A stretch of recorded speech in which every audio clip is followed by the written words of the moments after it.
Bismillahirrahmanirrahim. Assalamualaikum warahmatullahi wabarakatuh. Bertemu kembali dengan Bu Yulianti, mata kuliah Pendidikan Agama Islam. Kali ini kita akan berdiskusi bersama membahas bagaimana kerukunan antarumat beragama yang capaian pembelajarannya adalah memahami dan menganalisis ya serta menumbuhkan kesadaran perlunya kebersamaan dalam pluralisme kehidupan beragama, membangun persatuan dalam keberagaman yang dinamis dan kompleks dalam konteks kehidupan sosial budaya Indonesia yang plural. Oke, nah kiranya referensi apa saja yang akan kita butuhkan di dalam memahami materi ini? Kita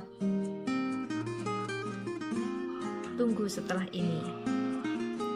Nah, CPMK dari kerukunan antarumat beragama ini adalah bagaimana mahasiswa memiliki kemampuan menganalisis tentang isu-isu kontemporer dalam perspektif Islam, khususnya terkait adanya dampak akibat dari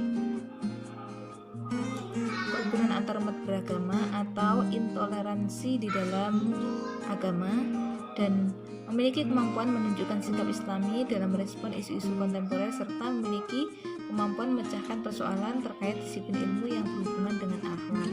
Nah, ini kaitannya dengan pokok bahasan kerukunan antarumat beragama. Ini ya, terkait dengan kerukunan antarumat beragama. Nah, kegiatan pada perkuliahan ini adalah menyimak link presentasi makalah dan PPT serta membahas 2 rujukan buku ataupun artikel dari jurnal.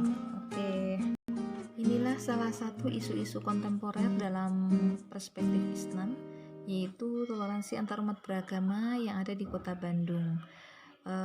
Sebagaimana di dalam artikel ini menjabarkan bahwa salah satu sumber konflik yang rentan muncul di tengah-tengah masyarakat yang beragam ini adalah yang bersumber dari perbedaan agama.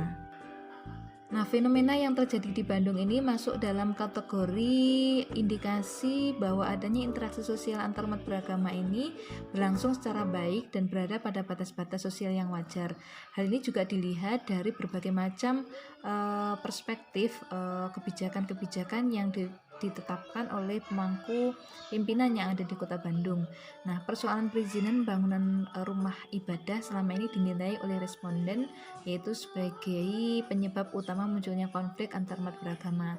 Sementara ranah perizinan berada dalam kewenangan pemerintah, hal ini berarti bahwa ada persoalan regulasi yang juga perlu dibenahi oleh pemerintah agar interaksi antarumat beragama tidak mengarah pada munculnya penilaian negatif ketika ada rencana pembangunan rumah adat agama lain di lingkungan pemukiman tersebut. Selain itu juga di dalam permasalahan prasangka sosial perlu ditumbuhkan adanya nilai-nilai sosial yang baik, diantaranya adalah jiwa teposeliro, gotong royong, saling membantu di dalam kesusahan orang lain, khususnya di dalam berinteraksi dengan lingkungan masyarakat setempat. Hal ini juga diungkapkan oleh Suryan Azamrah di dalam artikel judul Toleransi Antarumat Beragama dalam Perspektif Islam, menyampaikan bahwa Islam adalah agama yang plural, agama yang senantiasa rahmatan lil alamin ya, relevan untuk semua umatnya. Maka ada beberapa dasar teologis yang secara langsung maupun tidak langsung mengandung pesan adanya akhlak toleransi Islam. Nah, apa saja itu? Di antaranya adalah pengakuan pluralisme. Islam menyadari dan mengakui kenyataan pluralisme agama sebagai kodrat yang diciptakan oleh Allah pada setiap umat manusia. Hal ini juga dituangkan di dalam Quran Surat Al-Kahfi ayat 29. Demikian juga Quran Surat Al-Baqarah ayat 256. Nah, diantaranya arti dari Quran Surat Al-Kahfi ini menegaskan bahwa dan katakanlah kebenaran itu datangnya dari Tuhanmu, maka barang siapa yang ingin beriman hendaklah dia beriman, dan barang siapa yang ingin kafir biarlah ia kafir. Ini menegaskan bahwa pengakuan setiap insan yang diciptakan oleh Allah itu adanya pluralisme, adanya kodrat ya. Keesaan itu diberikan oleh Allah sejak lahir, namun bagaimana insan yang tumbuh kembang ini menjadi Nasrani, Yahudi, atau Majusi, ini juga dipengaruhi oleh bagaimana lingkungan ataupun orang tua di dalam proses pendidikannya. Dasar teologis yang kedua terkait adanya akhlak toleransi Islam ini juga terkait kesatuan dan persaudaraan universal. Ini menggambarkan bahwa pada intinya manusia itu diciptakan sebagai ukhuwah Islamiyah, ada juga ukhuwah insaniyah ya. Bagaimana membangun yang baik antar manusia sebagai makhluk sosial, tentunya membutuhkan gotong royong, saling pengertian, empati di dalam membangun semua kepentingan mencari ridho Allah.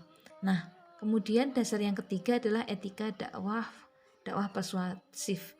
Ini menggambarkan bahwa di dalam proses penyampaian atau mengingatkan pesan kepada sesama manusia di dalam mengajak kepada kebenaran, tentunya tidak diperbolehkan menyampaikan dengan sesuatu yang sifatnya memaksa. Tapi sarannya adalah harus dilakukan dengan santun, dengan menggunakan dialog budaya yang ada di lingkungan setempat. Nah, ini diingatkan Quran surat An-Nahl ayat 125. Wahai manusia, ya serulah manusia kepada jalan Tuhanmu dengan hikmah dan pelajaran yang baik, dan bantahlah mereka dengan cara yang baik. Sesungguhnya Tuhanmu dialah yang lebih mengetahui tentang siapa yang tersesat dari jalannya, dan dialah yang lebih mengetahui tentang siapa yang mendapat petunjuknya. Oke. Kemudian dasar teori terkait dengan toleransi umat beragama yang keempat adalah sikap Islam terhadap agama wahyu, bahwa Islam ini adalah agama yang memang diwahyukan kepada seluruh umat manusia, sehingga Ar-Rahman Ar-Rahim, hanya Allah lah yang membuka mata hati manusia untuk menuju ke jalan yang benar, yaitu jalan yang telah ditetapkan oleh Allah di dalam wahyunya. Hal ini ditegaskan Quran surat Al-Ankabut ayat 46. Bismillahirrahmanirrahim. Wala tujadilu ahlal kitabi illa billati hiya ahsanu illa alladzina zalamu minhum wa qulu amanna billadzi unzila ilaina wa unzila ilaikum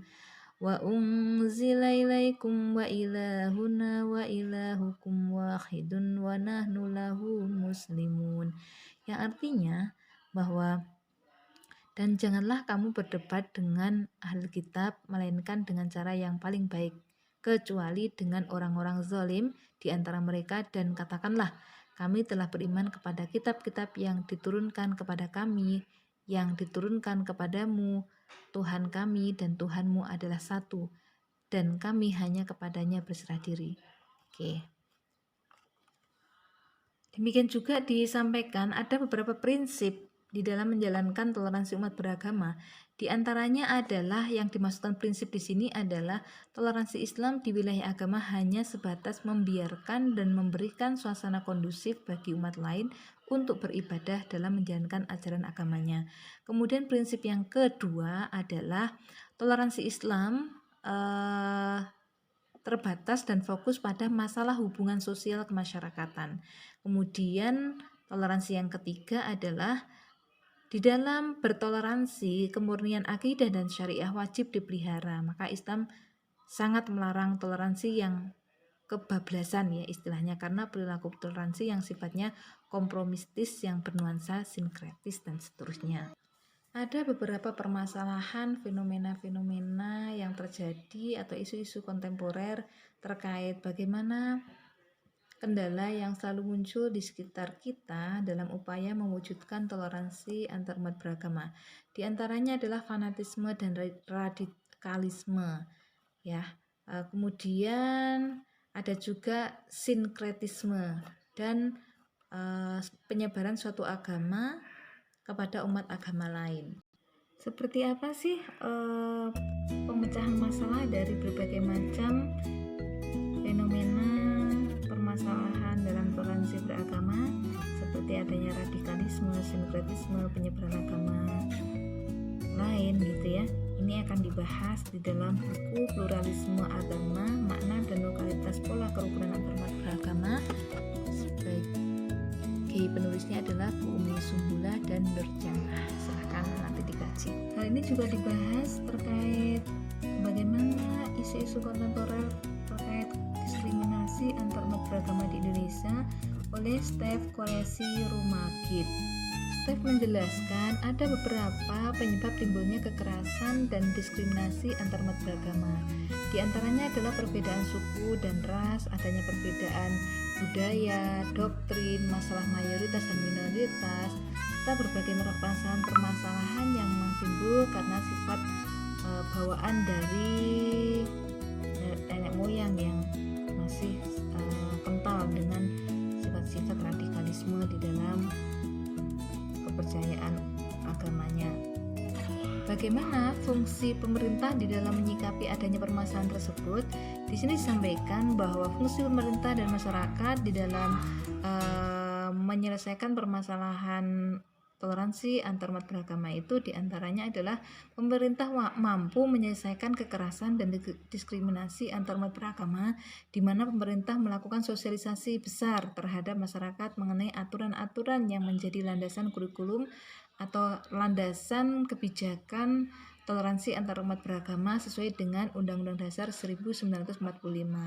Hal ini juga dilakukan secara dialog dengan tokoh-tokoh masyarakat secara berkelanjutan. Hal ini juga selaras dengan artikel yang berjudul tentang bagaimana masyarakat Kota Kediri dalam menyikapi branding city branding ya, city branding harmoni Kediri the Service City. Nah, kerukunan antarumat beragama yang dilakukan di Kota Kediri ini diantaranya adalah dengan menjalin komunikasi para tokoh, menciptakan situasi dan kondisi aman, tentram, damai. Nah, bagaimana aktualisasinya? Ketika saya baca, ini salah satunya adalah mendirikan berbagai macam kegiatan ngopi bareng ya, kegiatan ritual yang sifatnya tradisi, yaitu temu akrab, ngopi bareng ya, kemudian diskusi, adanya tegur sapa, ramah sopan dan penuh toleransi di dalam kebiasaan kehidupan masyarakat tersebut. Ini menjadi kesimpulan akhir oleh Ibnu Rashid ya di Journal for Islamic Student Al-Afkar. Dia menyampaikan bahwa makna kerukunan antarumat beragama dalam konteks keislaman dan keindonesiaan ini memang disampaikan kata kuncinya adalah tidak ada toleransi dalam hal akidah dan ibadah, karena toleransi hanyalah dalam urusan muamalah dan kehidupan sosial. Dan beliau juga menyampaikan bahwa kerukunan antarumat beragama ini adalah cara atau suasana untuk mempertemukan, mengatur hubungan luar antara orang yang tidak seagama atau antara umat beragama dalam kehidupan sosial masyarakatan. Nah, demikian juga undang-undang atau kebijakan menteri, peraturan bersama Menteri Agama dan Menteri dalam nomor 9 dan 8 tahun 2006 tentang pedoman pelaksanaan tugas kepala daerah atau wakil kepala daerah, diantaranya adalah menegaskan pentingnya memberdayakan forum kerukunan antarumat beragama. Nah, apa saja yang menjadi aksi penting di dalam artikel ini adalah toleransi bukan mengakui semua agama sama, apalagi membenarkan tata cara ibadah umat beragama lain. Ya, tidak ada toleransi dalam hal akidah dan ibadah, karena semuanya itu hanyalah dalam urusan muamalah dan kehidupan sosial. Bagaimana dasar yang menguatkan bahwa adanya toleransi itu sendiri? Islam adalah agama yang rahmatan lil alamin, hidup damai, rukun dan toleran. Maka banyak ayat-ayat yang menguatkan tentang hal ini. Di antaranya adalah Quran surat Al-Hujurat ayat 13, bahwa Allah itu menciptakan laki-laki dan perempuan dan menjadikan kita itu berbangsa, bersuku-suku, supaya memang kita saling mengenal, karena Allah sangat mulia ya, dan sangat memahami apa yang dibutuhkan oleh umatnya atau dibutuhkan oleh kita sebagai umat Demikian juga hal ini dikuatkan Quran surat Al-Kafirun ayat 100-6 yang menegaskan bahwa hal akidah dan kepercayaan ini adalah upaya Islam untuk menjaga rasa pemeluknya agar tidak terjebak pada sinkretisme. Apa sih sinkretisme? Sinkretisme itu suatu sikap yang menganggap bahwa semua agama itu adalah benar ataupun mencampur adukkan antara masalah agama yang satu dengan masalah agama yang lain. Nah, inilah yang disebut lakum dinukum waliyadin. Baik, kurang lebihnya itu silahkan nanti bisa dibaca kembali bagaimana konsep toleransi antarumat beragama dan apa saja yang menjadi isu-isu kontemporer dan apa peran pemerintah di dalam menyikapi adanya permasalahan-permasalahan tersebut. Karena pemerintah adalah ulil amri yang menegakkan adanya peraturan-peraturan yang ada di dalam bangsa ini ya. Kita sebagai warga negara harus memahami kebijakan Menteri Agama Republik Indonesia ya, karena negara kita berpedoman Pancasila, ada kerukunan beragama, yaitu kerukunan interumat beragama, kerukunan antar umat beragama, dan kerukunan antar umat beragama dengan pemerintah. Semoga bermanfaat. Sampai ketemu di forum diskusi. Wassalamualaikum warahmatullahi wabarakatuh.